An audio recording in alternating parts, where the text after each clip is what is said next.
Well, hello everybody. Long time no see. It's been a while since I recorded my last video, and I am not one for making excuses, but I am one for not keeping people in the dark. So in my personal life, it's been a bit hectic with markets for Etsy Lane as well as the day job, as they call it, taking quite a mental strain and leaving me feeling empty. So when it comes to recording videos, I was just like, you know what? I'm gonna rest. So I rested and I'm feeling a lot better now, and I'm back. So in today's video, I am going to cover knitting textures, but I do want to challenge this idea around having to purchase a whole bunch of equipment to start, because with polymer clay it's absolutely not true. You can get away with literally, I'm not joking about this, you can get away with just one block of clay and what you find in your kitchen. Literally, I'm not joking. So I'm going to do the technique with my hands in the first half of the video, and then show you guys how to do it with tools in the second half of the video. So of course tools will make the process a lot easier, and the portion I'm going to be making with just my hands is going to be a little bit smaller just to make it a little bit easier on myself. But I do want to challenge the idea that you have to have the tools in order to get the look. So yeah, here we have a piece of Premo. This is, I think it's royal purple or something like that. I've thrown away the wrapper, so I can't remember the color. I can tell you, however, it's Premo and not Souffle. I'm going to set that aside. That's going to be our tool piece. And over here, we've got a bit of Souffle concrete that I have conditioned by hand, just to keep authentic to myself. I did not put this through the pasta machine once. So as you can see, it is quite soft and pliable in its current state. Then what I also have for the hand side of things is one cutter, only one, my scalpel, which I doubt I'm going to use, but it's here just in case. Ooh, that was very loud, I'm sorry. And then my tissue blade and acrylic roller, and then playing cards. Oh, I'm so sorry for the noise. Playing cards. So these are just Magic the Gathering cards before people take me to the hangman. It is all commons and lands. So I don't have bicycle playing cards. I have this, better known as cardboard crack. Okay, cool. So I'm going to be using these to measure depth. So I need a very thin depth for the backing layer of the knitted crochet, the knitted technique, not knitted crochet, oh my gosh. So if you take just 3 cards stacked up, you can see it's a very thin layer that you're going to end up with. So to start out, I'm going to just stack them side by side like this. Take a smallish piece of this one. I don't know whether you guys saw, but when I pulled it, it sort of shattered. So that is something that Souffle does, and it's not that it's unconditioned, it's just it's a bit of a shattering kind of clay. It's not super soft the way that Fimo Soft, for example, is. Cool. So I've got my piece here. I've thinned it out with my fingers a little bit just to make things easier. Then I'm going to lay it down over there. And then same as with depth guides, just roll over it with my roller. And look at that. An equidistant, nice and thin piece. So just to make sure I've done everything, because that piece looks a little bit thicker than the rest, I'm just going to do it this way. Oh, I was right.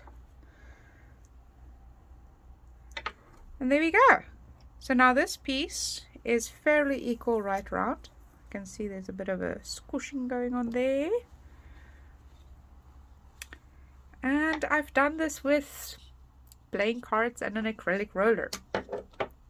And well-conditioned clay, of course. That's the other prerequisite.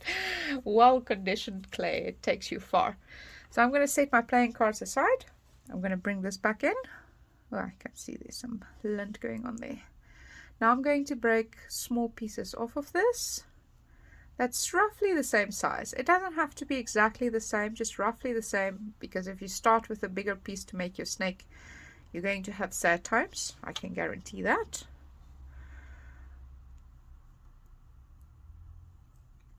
Here we go, got roughly the same pieces.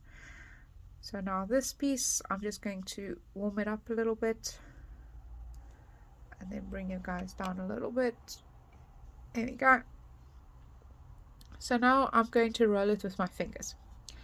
So as you can see, as I'm rolling it, I'm working it out to the edges so that the clay can push out to the edges. If there's a bit of a thin piece, I try to roll that piece a little bit less than the rest of it until it has catched up. If it breaks at some point, it's perfectly fine. It's not a problem because this technique, you can make use of any size of snakies. It just looks a little bit better if your snake is as equal as you can possibly get it. And it being hand rolled, it does take a bit of patience, but you can absolutely do that. Here we go.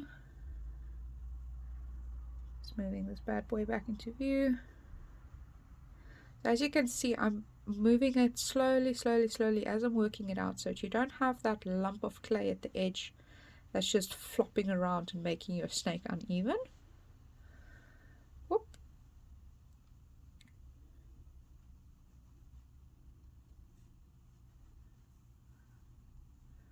Okay. So I'm pretty happy with this one. If you've got thicker pieces on your ends, let me just pick this one up like that. Don't worry about it. Your ends are going to fall off effectively. So I'm going to take another one now and just do literally exactly the same thing.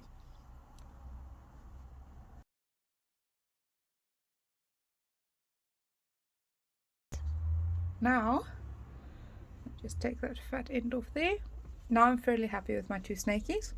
So as you can see on the camera, they aren't 100% perfect, but with the twisted technique that doesn't matter too much. What it does matter is that they are as nice as you can get them. So then I'm going to take one of them, pinch it roughly in half and lay it down with the two sides together. Now here's a very important part with the knitting technique. You're going to be going both clockwise and anti-clockwise. So the way that I like to remember that is I take two at a time. So this one I'm going to be pushing up to roll, and then you keep doing that until you've got a nice twist going. You'll see sometimes if there is a little bit of a thinner piece, it might twist a bit more than other pieces. So what you can do is just squish that one end very lightly, then gently hold it on this side to keep twisting, but then the twist only rolls up to where your fingers are. So if I let go here, gently squish it to hold its shape, you'll see now the twist is fairly equal. So keep doing that until you've got a fairly tight twist right all the way up your snaky. There we go. So this is what I'm talking about a tight twist where you can see loopies for each sort of going around. There it's a little bit not tight enough, so you can push it like that so it's fairly equal. So now with the other one, same thing, where you pinch it, bring it together, but now you remember that we were rolling up. With this one, I'm just going to move this one here. With this one, we're going to be rolling down.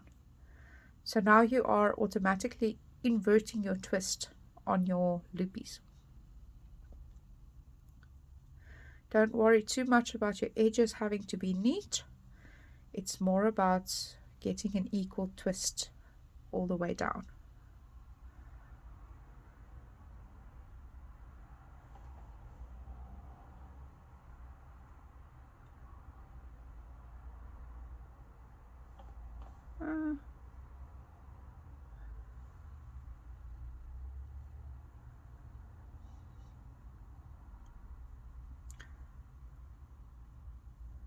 There we go.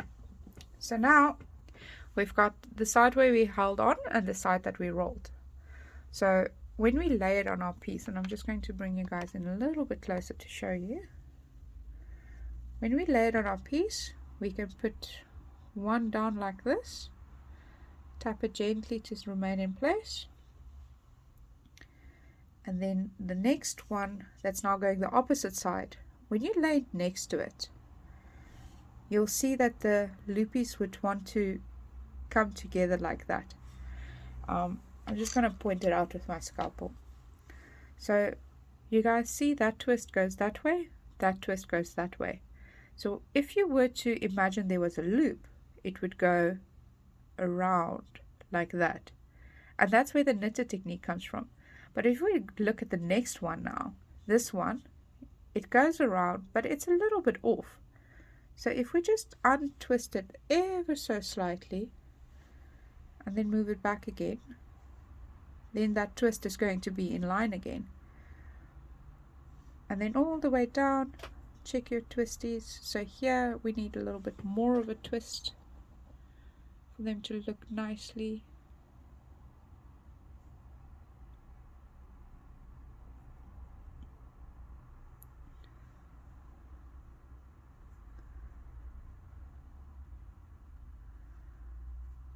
All right, so you can see loop, loop, loop. So I'm going to cut this bottom off just to make it a little bit more manageable for me, and then the top. But now we've got these ends left over. So what we can do is this twist that went the one way, we lay it next to this one.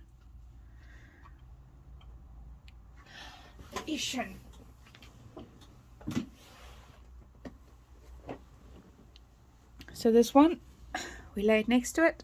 So now you see this twist at the top is a bit tight.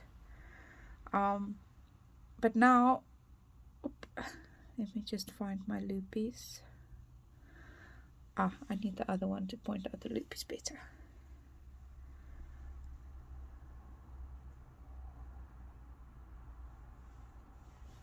There we go.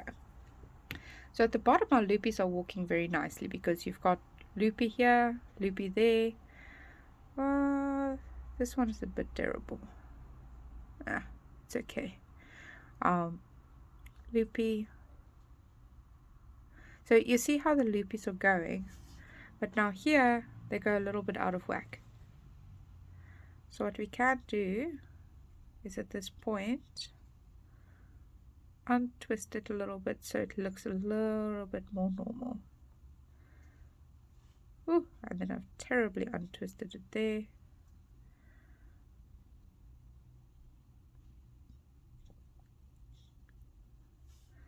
Slowly but surely fandangle it so it looks a little bit more normal.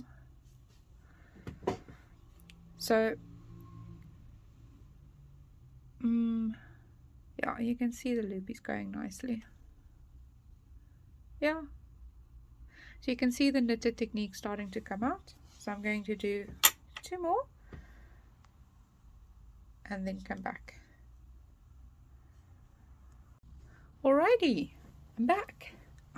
So what I've done, I've rolled out this little tiny piece of purple on a number 5, and I also extruded some snakes with my extruder, and over here I've got my grey hand molded knitted piece.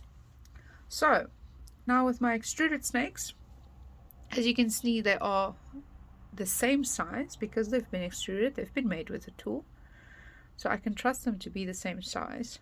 And then I do the exact same thing where I line 2 of them up together like that, and then I roll on the other side either up or down. So I'm going to go up first,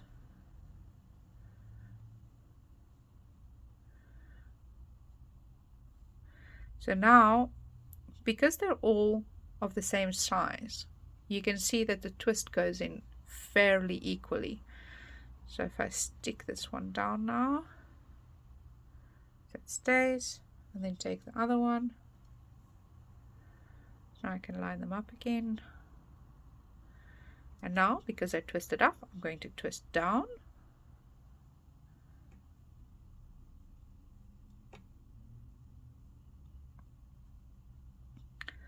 Now, because my piece is at the top there with the twists in it, I can now watch those twists and stop twisting. Oh, broke off.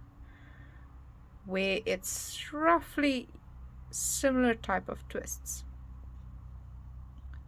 Here we go. Sit still. Here we go. Now you can keep doing it with all the other ones. But I'm just going to quickly show you guys. Now if you lay it on your clay, start from the top, just putting a bit more twist in there, then take this one, start from the top. Ooh, my loops go the other way around now. So now it's a little bit easier to get your loops to go the same way. So if I take my knife again, I hope with the purple you can see nicely. There's a loop, there's a loop, there's a loop. So I'm going to cut these off and bring those ends up again, reuse them.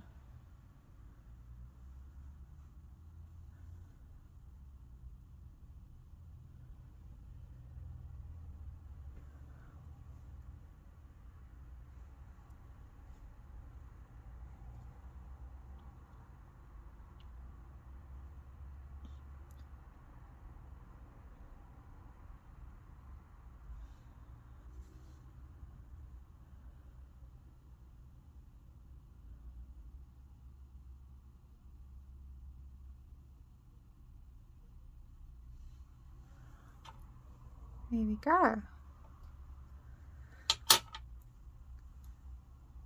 Just press those down so they stay. I'm going to do 2 more.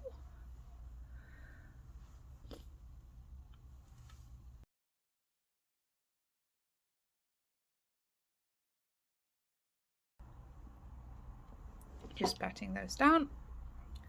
So now if I bring my camera in a little bit closer so you guys can see nicely. Now here's my hand molded one. Here's my extruded one made with pasta machine at the back. And even though if you look at them side by side, you can see this one has a little bit more inconsistencies. In terms of the final look, they are very, very similar. So if we take our little cutter now, and we just quickly cut out a shape.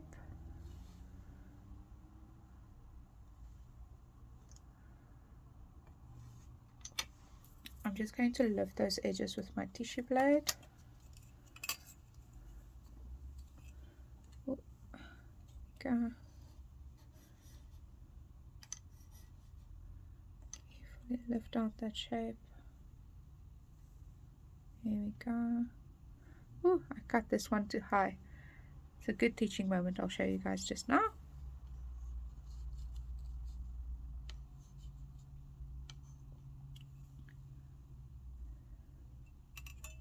Carefully lift out that shape. Cool. So now here side by side. Ah, it's a bit too high for you guys. There we go. Side by side. I actually like the look of the handmade one a little bit better. I think because the snakes got out a little bit smaller, so you can see the knitted texture a little bit better. But now for my teaching moment that I spoke of, I cut this one too high. So the braids is where the backing fell off a little bit. That, or maybe the backing pulled away. But either way, this is the reason why it's advised to put a backing, so that your back looks nice and neat and solid, even though your front has the knitted texture going on. So just bring that in to view a little bit. So there's both with their little backs and both with the fronts again. There we go. I'm going to finish these remainders into little sheepies, and yeah, so that's it for the knitted technique. I'm just going to lift this up a little bit, get some light in there. So that's it for the knitted technique. Thank you for watching, and give this video a like if you learned something, and don't forget to subscribe if you would like to see some more of my videos. Cool. Bye guys.